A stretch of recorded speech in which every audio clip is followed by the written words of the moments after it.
George buys bottled water from a vending machine 20 times during a month at $1 per bottle.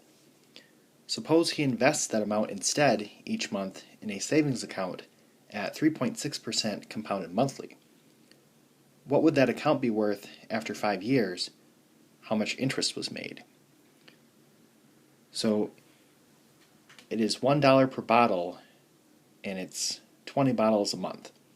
So that is going to be $20. And that's going in the payment because that's happening more than once. Again, the present value, that's your starting point. That only happens once. A payment is happening multiple times. So he's going to keep investing $20 per month. And the present value is going to be 0 because we start out with nothing. The I is going to be 3.6, and the PYCY is going to be 12 because it's compounded monthly and we are going to be depositing the money every month. And we are looking for the future value, and this is 5 years, so N is going to be 5 times 12.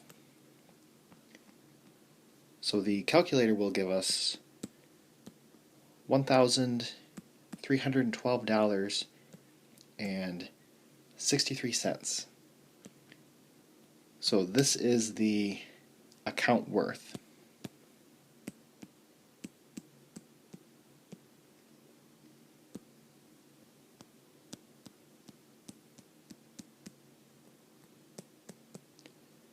Now, they also want to know how much interest was made.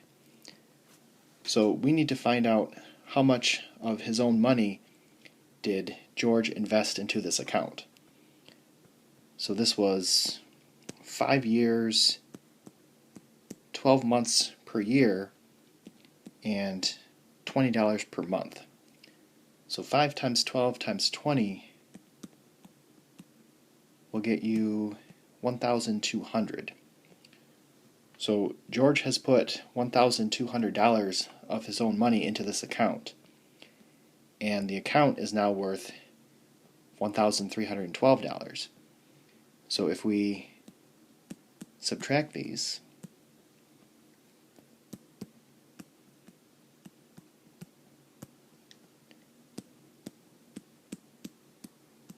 he has made $112.63 in interest.